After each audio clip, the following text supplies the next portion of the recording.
사랑하는 영락교회 지체들에게 주 안에서 평화 인사를 전합니다. 오늘은 2023년 4월 27일 목요일입니다. 오늘의 묵상 본문은 역대상 26장 1절로 27장 34절까지의 말씀입니다. 오늘 본문 말씀 26장 1절부터의 말씀은 이렇게 시작합니다. 고라 사람들의 문지기 반들은 이러하니라. 레위의 반차, 제사장의 반차, 찬양대의 반차에 이어서 이제 성전 문지기의 반차가 나오는 것이죠. 고라 사람들의 후손들이 문지기를 하고 있는데 2절에 보면 무셀레아마의 아들들은 맏아들 스가랴와 둘째 여디엘과 셋째 스바데와 넷째 야드니엘과 3절까지 쭉 아들들의 이름이 나옵니다.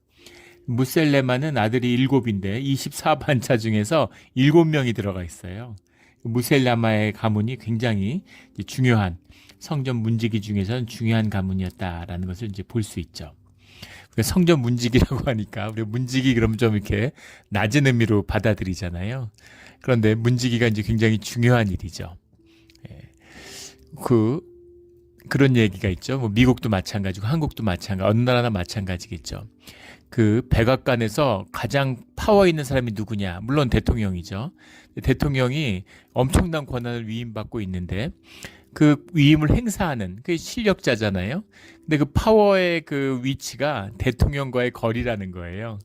그래서 그 사람이 부통령이든 국무장관이든 이런 게 중요한 게 아니라 그 사람의 사무실 위치가 대통령하고 어디에 있느냐, 이제 그거라는 거예요. 대통령 옆방을 누가 쓰느냐. 그 사람이 이제 가장 큰 실력자라는 거죠. 이제 그런 것처럼 예전에 권위주의 시대에는 한국에서 가장 힘센 사람이 군사정권 이럴 때는 경호실장이었잖아요. 대통령하고 같이 옆에 다니니까.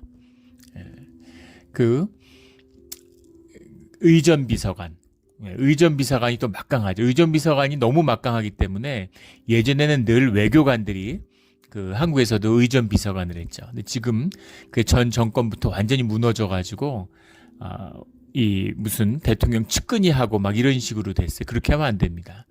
왜 외교관들을 했냐면 말 그대로 의전비서관의 의전이 중요하기 때문도 있지만 그것보다는 더 실제적인 의미는 그것이 실세화되고 정치화돼서는 안 된다라는 의미죠. 항상 대통령 옆에 있으니까 그 뜻이 영향을 자꾸 미치잖아요. 그런 걸 막기 위한 것이죠. 그래서 성전을 지키는 성전의 문지기들도 아주 중요한 위치였다라는 것을 볼 수 있습니다. 그리고 맡아서 하는 사람들의 면면을 보면 알 수 있죠. 우리 4절부터 나오는 오벳에돔의 이제 가족의 이야기가 8절까지 쭉 이어지는데 오벳에돔은 15장 18절 21절을 대보면 악사로도 이름이 나왔고 악사로 이름이 나오지만 여두둔의 아들 오벳에돔 또 다른 악사죠. 악사로서는 더 유명한 여두둔의 아들 오벳에돔과는 이제 다른 사람입니다. 구별되는 이 오벳에돔은 13장에 나오는 이 언약궤를 잘 섬기고 보관하고 있어서 그 복을 받은 그 오벳에돔이죠. 오벳에돔은 또 악사고 또 동시에 성전 문지기고 여러 가지 다재다능한 그런 사람이다라는 걸 알 수 있습니다. 근데 오벳에돔에게는 이제 여러 아들들이 있었는데 여기 보면 뒤에 6장에 가면 스마야의 아들도 6명이 나옵니다. 6절, 7절에 나오는 큰아들의 이제 손주들이죠. 그래서 오벳에돔이 5절에 보면 오벳에돔에게 복을 주셨습니다. 복을 주셨다라는 건 많은 자손들을 받았다, 이제 이런 이야기죠. 생명의 축복을 얻었다, 이 얘기입니다. 그래서 자녀가 많은 것이 이제 주님의 축복으로 받아들여지는 유대적인 그런 배경이 담겨 있는 거죠. 주님의 축복받은 자로서 성전을 섬기는 자가 되었다라는 겁니다. 그래서 이걸 봐도 성전을 섬기는 것이 주님의 복된 일이기도 하지만 주님의 복을 받은 자들이 성전을 섬기는 것이다 라는 것을 알 수 있죠. 주님의 은혜를 나누는 거예요. 그래서 교회에서 봉사하고 교회를 섬기는 것이 주님 안에서 은혜를 입은 자들의 특권이고 또 그들의 사명이기도 합니다. 그래서 은혜를 받은 은혜를 나눠야 되는 거죠. 이 비밀이에요. 주님의 은혜, 주님께 받은 것. 내가 참 자격이 없는데 주님의 부르심으로, 주님의 은혜로, 값없는 은혜로 이렇게 주님을 섬기게 됐구나. 이런 은혜에 붙들려야 되는 거죠. 그 은혜, 주님의 것이 나누어지면 교회 가운데 화목과 평강이 임합니다. 근데 그게 아니라 교회에 와서 교회가 이제 병들고 이러다 보면 에고를 실현하려는 분들이 나와요. 그런 분들이 중직자가 되면 안 되는데 교회들이 사람 욕심을 내고 세상적인 욕심에 붙들려 가지고 이제 자꾸 교회를 키우려고 그러는 거죠. 그러다 보니까 자꾸 이제 준비가 안 된 사람들을 세우는 거예요. 일을 해야 되니까. 자기 자아 실현을 하려고 그러는 겁니다. 교회에 와서. 특히 이민교회 같은 데 보면 이민교회에서 세상에서 뭘 얻어도 이제 별로 인정을 못 받잖아요. 그러니까 교회에서 이제 좀 인정을 받으려고 그래서 사람들의 인정을 받으려고 그렇게 일을 하는 거죠. 내 것이 나가는 거예요. 내 것을 쓰는 겁니다. 내 복을 누려요. 나눠요. 그렇게 되면 공동체도 병들고 사람들 간에 이제 또 시기와 질시가 일어나고 갈등이 생겨나고 어려움들이 생겨나는 것이죠. 교회에서 나누어지는 모든 은혜는 주님께 받은 것이어야 된다라는 것이 이 오벳에돔을 봐도 알 수 있는 것이죠. 늘 주님의 은혜만이 나누어지는, 주님에게서 받은 사랑만 나누어지는 그런 우리 화목의 교회, 몬트레 영락교회가 되기를 주의 이름으로 축원합니다.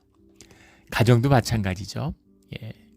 하나님께 받은 사랑, 주님께 받은 생명이잖아요. 그 주님이 주시는 생명, 주님이 주시는 사랑으로 서로 키우고 섬겨야 되는 것이죠. 자녀를. 내 새끼야, 내가 낳았어.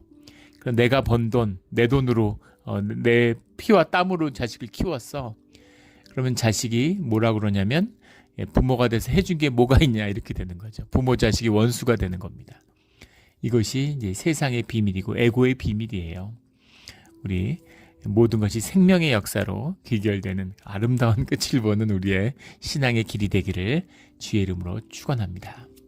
8절에 가면 오벤 에돔의 자손이 난자가 62명이라 이렇게 나옵니다. 그러니까 이 문지기계는 오벤 에돔의 가문이 꽉 잡은 거죠. 그 가문 가운데 문지기 가운데 나와서 봉사하는 자가 62명이나 된다는 거예요. 대단한 것이죠. 무셀레마의 자식들도 뭐 이제 능력이 있다. 무라리의 자손 중에는 호사가 있고 이게 쭉 나옵니다. 여기 나오는 오늘 26장과 27장을 합쳐서 보는데 우리 평행절에서 많이들 언급되었던 이제 그런 반차와 이름들이죠. 계속 반복돼서 나오는 이름들입니다. 그리고 12절에 가면 이상은 다 문지기의 반장으로서 반장의 이름들이 쭉 나오고 이상은이라는 건 그 이상에 보면 한 93명 정도 돼요. 이들이 문지기를 돌아가면서 맡았던 것을 알 수 있습니다.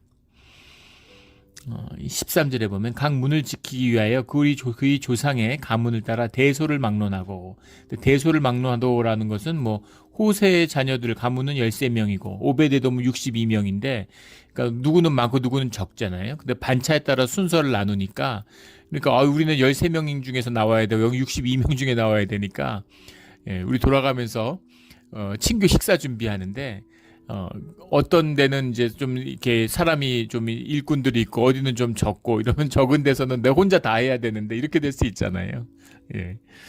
어디는 여러 명이 하고 여기는 혼자 준비해야 돼. 우리 가정밖에 사실상 없는데 이런 수 있다는 거죠. 이제 그런 거 하고 상관없이 그렇게 반차를 주님의 뜻에 따라 나눴다. 하는 게 다 제비 뽑혔으니라는 이 말이죠. 주님의 은혜대로 하는 것이다라는 겁니다. 일이 많으면 많은 대로 은혜고 또 없으면 없는 대로 은혜예요. 모든 것이 주님의 은혜다. 감사합니다. 불러주신 주님을 향한 감사합니다라는 거죠. 15절에 오베데돔은 남쪽을 뽑았고 그의 아들들은 곳간에 뽑혔으며 16절에 숫빕과 호사는 서쪽으로 뽑아. 이 이제 말씀이 여기 약간 이제 논란이 있는 여러 가지 이제 해석상에 논란이 있는 그 말씀이죠. 숫빔과 호사는 서쪽을 뽑아 큰 길로 통한 살렉의 문 곁에 있어 서로 대하여 파수하였으니 이게 무슨 말일까?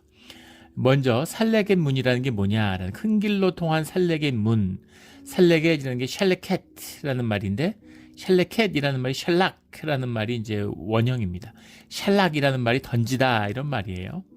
살렉의 문이라는 게 있었으니까 살렉의 문을 썼을 텐데 살렉의 문이라는 것이 이제 성전에 있는 문이어가지고 이 문이 이렇게 뭐라고 그럴까요? 이 한양에 보면 이제 경복궁을 비롯해서 한양성이 있잖아요. 거기 우리가 잘 아는 남대문, 뭐 동대문, 서대문, 뭐 이렇게 북문 이렇게 있습니다. 근데 그 동대문과 북문 사이에 동소소문이 있죠. 작은 문이 있어요. 동서소문, 작은 문이 있습니다. 그래서 이제 그 큰 문을 열어가지고 다닐 수도 있지만 이를테면 그 성문이 크잖아요. 그런데 갑자기 한 밤에 문 닫았는데 한 두 사람이 성문을 나갈 일이 있어요. 아니면 왕이 잠행을 하기 위해서 나간다. 드라마 같은 데 많이 나오죠. 영화 같은 데 보면. 그래가지고 호위무사나 이렇게 넷이 한 명만 대동하고 나가려고 그러는데 두 명이 나가는데 동대문을 연다. 이거 무슨 일인가 그러고 사람들이 불안해할 수도 있고 또 그런 은밀성이 지켜지지 않잖아요. 그러니까 동서소문을 넣어서 조그만 문, 사람들이 드나들 수 있는 조그만 문을 연 것처럼 성전 가운데 작은 문이 있었다라는 겁니다. 그래서 큰 문을 열지 않아도 작은 문으로 드나드는 그 살레귑 문을 지키는 그 일들을 맡은 것이다. 이렇게 보는 견해죠.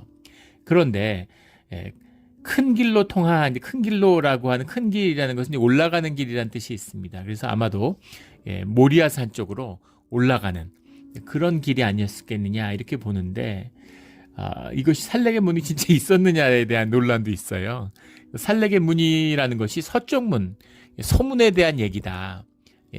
지금 우리가 남대문, 남쪽에 있으니까 남대문하고 부르지만 원래 이름은 숭례문이잖아요. 그런 것처럼 서쪽 문 이름이 살레켓이다. 이렇게 보는 것입니다.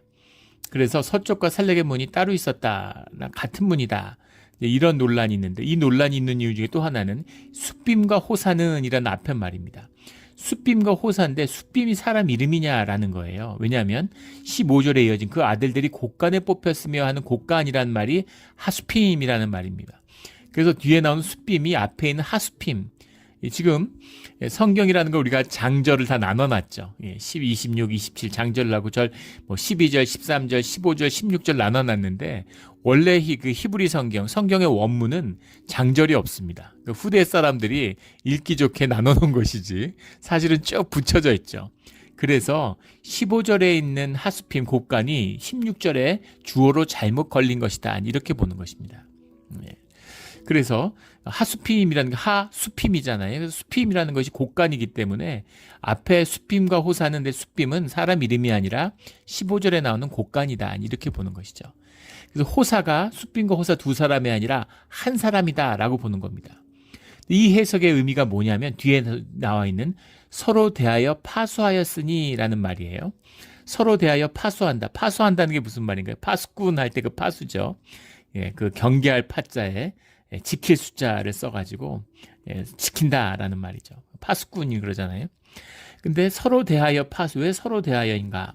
원문은 미슈마르, 러우마트, 미슈마르, 러우마트, 미슈마르인데 러우마트이라고 하는 말이 이제 좀 난해한 단어입니다. 여러 가지 뜻이 있어요. 가깝다라는 클로즈도 있고 반대로 섰다는 아퍼짓 이런 말도 뜻도 있습니다. 그런데 미슈마르라고 하는 게 이제 와치맨, 가드 하는 파수꾼이죠. 파수꾼과 파수꾼 사이에 러우마트가 들어가 있는데 이 뜻을 어떻게 해석하느냐라는 거죠. 앞에 단어의 숫빔과 호사를 두 사람으로 보기 때문에 서로 대하여 이렇게 해석을 한 겁니다. 서로 대하여 파수했다. 서로가 서로를 지켰다. 서로가 서로를 뭘 지켰느냐. 서로가 서로를 계수했다. 서로가 마주서 가지고 얘는 얘가 왔는지 서로 지키게 했다. 서문과 살레귑 문이 같은 방향에 있으니까 두 개의 문이라면 이제 그렇게 보는 것이죠. 근데 그런 것이 아니라 숫빔이라는 것이 곡간이라고 한다면 호사는 살레귑 문에 있어서 서쪽 문에 서가지고 그래서 차례차례 클로즈 바이 차례차례 이렇게 사람들을 세워서 이 사람이 반장이잖아요. 그러니까 반원들을 차례차례 세워서 아주 밀접하게 이렇게 계수를 잘했다. 이제 이런 의미인 거죠. 제대로 근무를 하고 있는지 딱딱 붙어서 그 숫자들을 잘 지키고 있는지 그것을 제대로 지켰다라는 거죠. 저희 아버지가 이제 평생 군인이셨는데 제가 예전에 이제 기억나는 게 무슨 동해안 같은 데서 경계가 뚫렸는데 경계가 촘촘히 서 있잖아요. 근데 북한 병사가 그걸 넘었어요. 아버지도 은퇴하신 뒤 뒤에 일이고 노쿠 기순이라고 해서 한국이 떠들썩했죠. 기순 병사가 내려와가지고 이 당직실을 이 내무반에 와서 문을 두드릴 때까지 이제 몰랐다는 거죠. 그래서 발칵 뒤집혔습니다. 사단장이 경질되고 그다음에 군단장도 경질됐을 거예요. 굉장한 사건이었습니다. 그래서 제가 그걸 보면서 수십 킬로를 경비하는데 어, 거기에 뭐 수십 킬로, 수백 킬로죠, 경기하는데. 거기에 뭐 만 몇천 명이나 되는 병사들을 사단장이 통과를 하는데 그 한 명이 졸면 지나가는 거잖아요. 네, 그 순간에. 근데 그 책임을 사단장이 어떻게 짓느냐. 이건 운이 없었던 거지. 사단장에게 지휘 책임을 물을 수는 있겠지만 이게 과연 사단장이 책임일 수가 있느냐. 이렇게 얘기하니까 아버지가 뭐라고 그러시냐면 그건 사단장이 책임을 져야 된다. 이렇게 말씀하시는 거예요. 예, 그러면서 사단장이 정신이 똑바로 박힌 아버지의 표현을 그대로 빌면은 사단장이 정신이 똑바로 박힌 놈이면 그런 사건이 있을 수가 없다는 거예요. 군대에서 어떻게 경계를 쓰는데 거기서 그 병사가 3중 4중으로 된 경계선을 돌파할 수가 있느냐. 있을 수 없는 일이라는 거예요. 사단장은 이거는 단지 경질되는 게 아니라 영창에 가야 된다. 이렇게 얘기를 하시더라고요. 예. 그러면서 군대의 유명한 명언. 전쟁에 실패한 장소는 용서받을 수 있지만 경계에 실패한 장소는 용서받을 수 없다. 이게 이제 군대의 격언이라는 거예요. 그런 의미라는 거죠. 호사가 아주 이 경계하는 병사들을 잘 관리했다. 잘 파수했다. 그들이 제대로 잘 지키고 있는지. 그럴 수 있잖아요. 쭉 파수꾼들 세워놓고서 가드. 자기는 뭐 방에서 쉴 수도 있고. 그런데 그게 아니라 일어나가지고 쫙 다니면서 제대로 경계를 하고 있는지 잘 지켰다. 이런 의미라는 것이죠. 네. 그런 의미로 볼 수도 있겠습니다. 그래서 이렇게 논란이 많은 문장이에요. 이렇게 해도 뜻이 통하고 저렇게 해도 뜻이 통합니다. 숫빔과 호사가 본문의 해석대로 두 사람이라면 서로가 서로에 대해서 서로 경계를 쓰면서 살레켓문은 잘 지키고 있는지 서문은 잘 지키고 있는지 서로가 서로를 잘 지켜줬다. 잘 관리해줬다. 경계해줬다. 뭐 이런 의미일 수도 있겠죠. 근데 문맥과 단어의 뜻으로만 보면은 사실은 앞에 말했던 호사가 제대로 경계를 살폈다고 보는 것이 더 맞을 것 같습니다. 17절에 보면 동쪽 문에 레위 사람이 6이요 북쪽 문에 매일 4사람이요 남쪽 문에 매일 4사람이요 곳간에는 2씩이며. 근데 북쪽, 남쪽, 서쪽은 4사람씩 세우는데 왜 동쪽은 6사람을 세웠을까? 지금 메인 문이 동문이죠. 성전에 사람들이 들어오는 메인 문이 동문입니다. 들어올 때 한번 이게 관찰이 됐으면 나갈 땐 그냥 나가면 되잖아요. 물론 나갈 때도 안 나가고 안에 있으면 안 되니까 나갔는지 제대로 관리가 돼야 되겠지만 들어올 때가 더 중요한 것이죠. 들어오면 안 되는 사람이 들어오거나 잘못 들어오면 안 되니까. 그래서 동문에는 6사람이 서 있는 게 아닐까. 이렇게 추측해 볼 수 있겠죠. 그래서 이제 성전을 지키는 사람들, 이런 사람들이 나타납니다. 그리고 20절부터 28절까지는 성전 곳간을 지키는 사람들, 성전에 쓰이는 물건들, 또 성전에 바쳐진 물건들을 지키는 사람들의 명단이 쭉 나와요. 근데 여기서도 이제 논란이 되는 문장은 20절입니다. 레위 사람 중에 아히야는 하나님의 전 곳간과 성물 곳간을 맡았으며. 근데 아히야라는 사람의 이름이 우리 역대상 23장의 7절부터 23절까지 나왔던 이름이 또 나오는 것이죠. 근데 거기에는 없어요. 레위인 족장 중에는 아히야가 없습니다. 근데 그 히브루 성경이잖아요. 히브루어로 써준 히브리어 성경인데 이것에 대한 그릭 번역 70인역 알렉산드리아에서 70인의 학자가 그 번역을 시작해서 동시에 그리스어로 동시에 번역이 맞춰졌다. 그래서 이 70인역이 하나님의 뜻에 따라 번역된 것이다. 근데 이게 똑같은 성경이 히브리어로도 있고 그리스어로도 남아 있으니까 이 의미를 따지기 아주 기가 막히게 남아 있는 거예요. 하나님의 뜻이었던 것 같습니다. 70인역이 이 구약을 공부하는데 굉장히 중요한 근거죠. 그런데 70인역에서 이 아히야라는 것을 아델포이 아우톤이라고 해석을 했어요. 아델포이 아우톤이라는 게 그들의 형제 이런 뜻입니다. 그들의 형제라는 뜻을 해석했기 때문에 그래서 아히야라는 것이 원래 23장에 나오는 그 레위인 족장 이름 중에 없었죠. 그래서 아히야가 아니라 아헤미 아니냐 이렇게 보는 겁니다. 우리 뭐 여러 번 나누었죠. 이 구약은 자음만 기록하는 거라고 모음은 기록하지 않습니다. 모음은 다 빼놓고 자음만 기록해요. 그럼 이걸 어떻게 읽느냐? 이것을 랍비가 서기관이 이것을 읽는 겁니다. 모음을 넣어가지고 문장을 만들어 읽는 거예요. 그래서 아무나 읽을 수 없게 제대로 읽지 않으면 이 유대인들은 어느 정도냐면 이 하나님의 이름은 아예 입에 담지도 않죠. 거룩한 네 글자 이렇게 부르잖아요. 테트라그라마톤이라고 그러죠. 입에 담으면 주님의 이름을 함부로 입에 담기만 해도 그래도 목숨을 잃는다 이렇게 봤기 때문에 이름 자체를 입에 담지 않아요.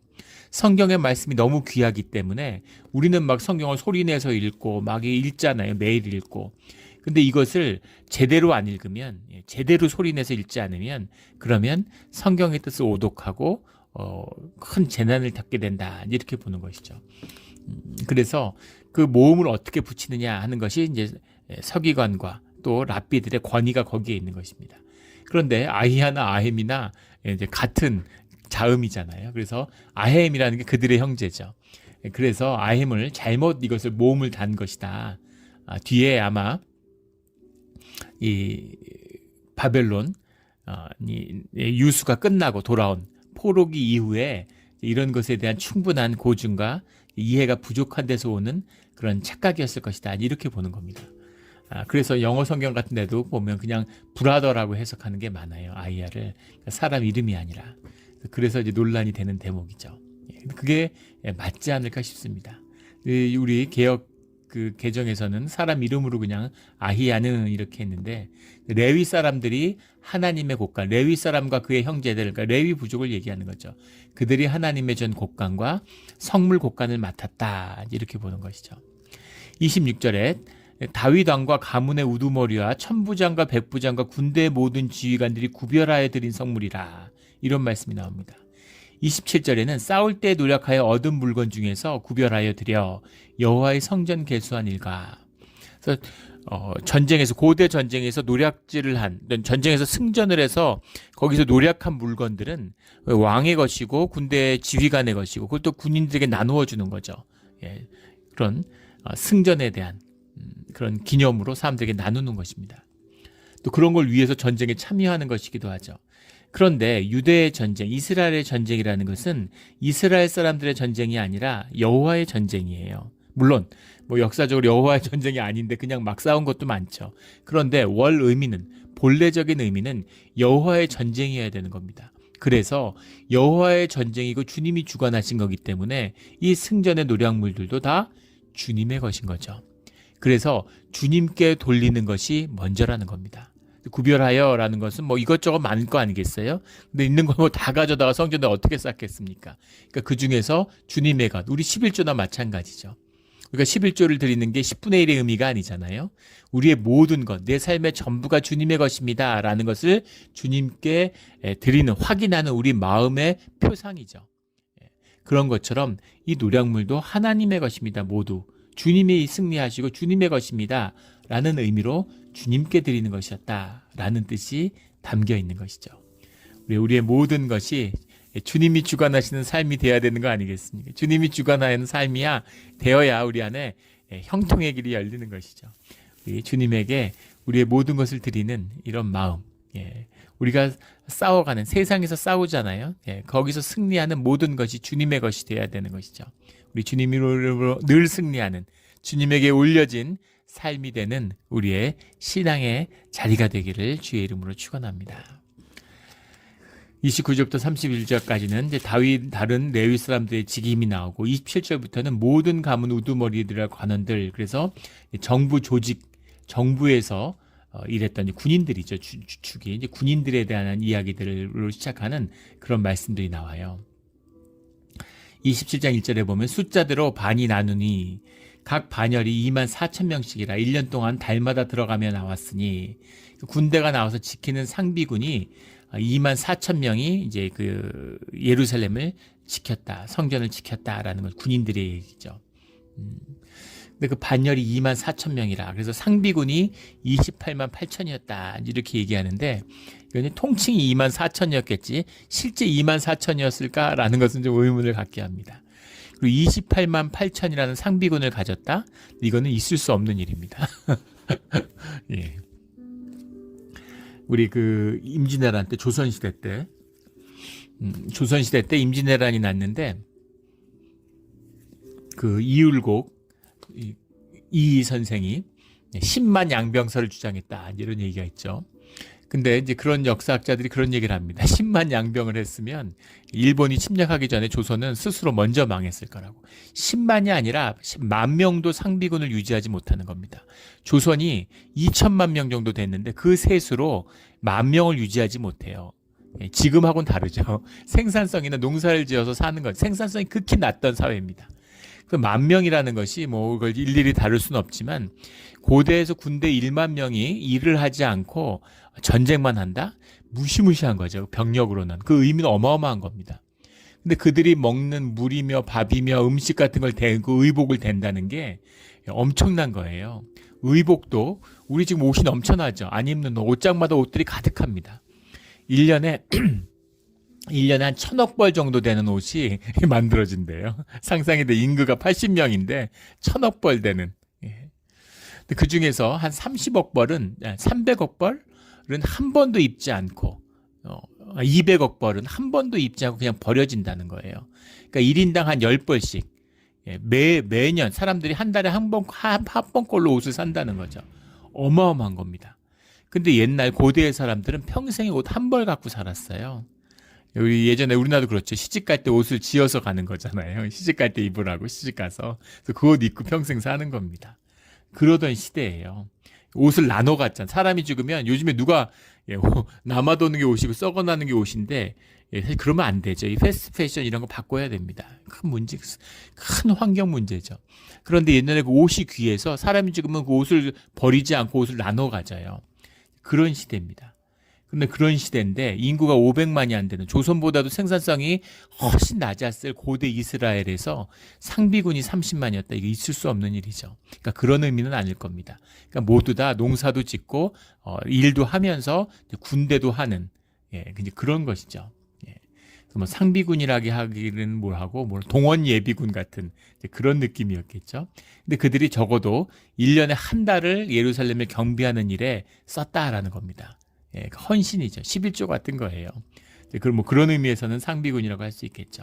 그런 24반차에 군대 12달이니까 12반차에 24,000명씩의 명단이 15절까지 나옵니다.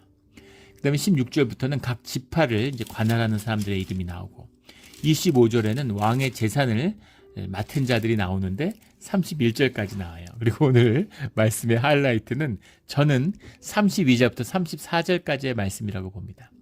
32절에 다윗의 숙부 요나단은 지혜가 있어서 모사가 되며 서기관이 되었고 숙부라고 해석을 했는데 다윗의 도드라는 말이죠. 도드라는 말인데 도드라는 말이 뭐 삼촌으로 해석할 수도 있지만 조카로 해석할 수 있습니다. 조카가 맞겠죠. 원래 그 도드라는 말은 이제 사랑하는 러브라는 뜻이죠. beloved, 사랑하는 사람. 다윗의 사랑하는 요나단은 요나단이라는 것은 이제 시므아, 다윗의 형 시므아의 아들 요나답을 말하는 거겠죠. 요나답은 지혜가 있어서 모사가 되고 서기관이 되었고 학모디의 아들 여히엘은 왕자들의 수종자가 되었고 수종자가 되었다라고 해석을 했는데 임 베네 하멜렉라는 말입니다. 멜렉라는 게 왕이잖아요. 베네라는 게 아들이죠. 왕의 아들과 함께 했다라는 겁니다. 근데 임 베네 하멜렉라는 말은 이제 가정교사가 되었다. 그들을 가리키는 선생이 되었다라는 겁니다. 선생님이라는 것이 이제 엄청나죠. 제가 영국에 유학할 때인데 정확한 명칭이 생각이 안 나는데 무슨 프로페서 이런 게 있어요. 그게 뭐냐면 영국의 황태자의 선생님입니다.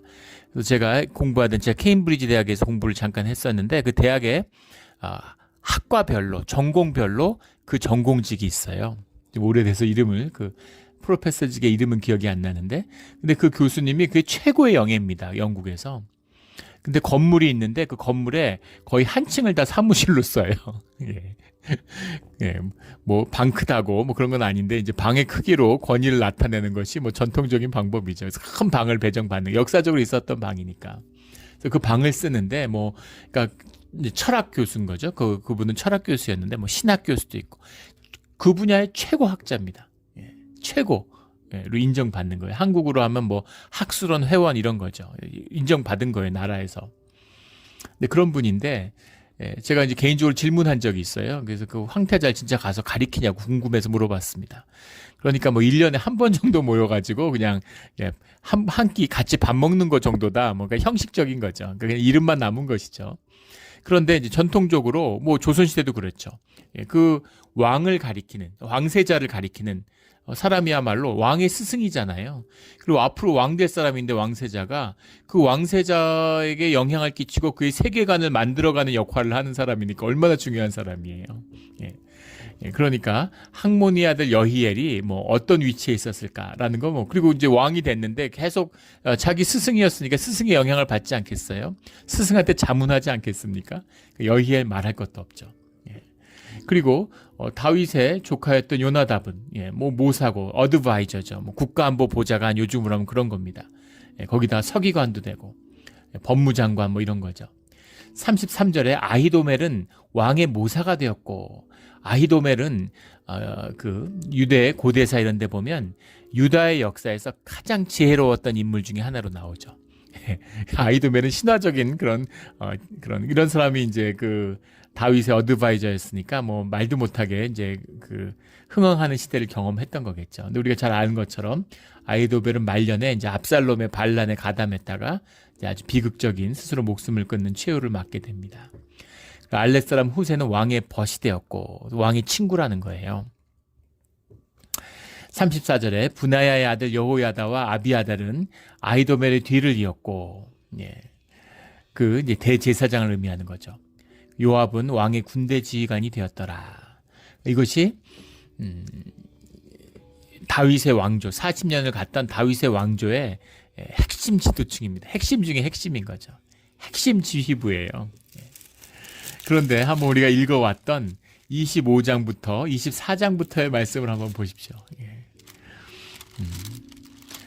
그 찬송 맡은 사람의 이름이 31절에 걸쳐서 나옵니다. 각 파트별로 다 나오는 거예요. 이 31절에 걸쳐가지고 찬양대에 대한 이야기가 나오고 성전 문지기에 대한 것이 19절에 걸쳐서 나오고 있습니다. 성전 곡간을 맡은 사람들, 성전 곡간 맡은 사람들을 이렇게 자세하게 쓰고 있어요. 그런데 뭐 법무장관, 군대 총사령관, 왕의 어떤 보좌관, 뭐 왕자의 스승, 가장 핵심적인 이 사람들은 단 3절로 끝냈다는 겁니다. 이게 뭘 의미하겠습니까? 세상의 눈으로 보세요. 무슨 백악관에 뭐 대통령이 중요하고 뭐 안보 보좌관이 중요하고 CIA 뭐 국장이 국무장관이 국방장관이 그런데 그런 것이 있지만 그게 중요하지 않은 것이죠. 교회의 찬양대가 중요한 거예요. 찬양대의 멤버가 누구고 누가 소프라노 했고 누가 테너 했고 누가 알토 했고 이런 걸 구구절절히 자세하게 적어 놓은 겁니다. 성경의 눈으로 바라보면 무엇이 중요한가? 예전에 뭐 한국의 영화 중에 뭐 그런 대사가 무엇이 중요한디 이런 게 있었죠. 무엇이 중요한디 곡성이라는 영화에 보면 귀신 달린 딸이 아버지한테 무엇이 중요한디 그러잖아요. 소리를 꽥 지르면서 무엇이 중요하냐? 정말 중요한 게 무엇이냐라는 것에 대한 관점이 담겨 있는 것이죠. 모사 누가 해도 상관없어. 군사령관 누가 해도 돼. 그것도 중요하지만 그래도 뭐 누구든 요압 아니면 뭐 아비새가 하면 되고 누구든 하면 돼. 그런 거죠. 그런데 이 찬양대를 맡은 헤만이나 여두둔이나 아삽의 역할을 대신할 사람, 헤만을 대신할 사람은 없었다라는 겁니다. 그들의 역할이 얼마나 중요하고 큰 것이었는가. 이게 보이지 않는 세상. 이런 3차원의 우리의 현상적인 모습이 아니라 무한 차원의 본질의 세계로 움직여가는 비밀이 어디 있느냐라는 것을 말씀하고 있는 것이죠. 이것이 우리 예배의 비밀입니다. 이게 우리 신앙의 비밀이에요.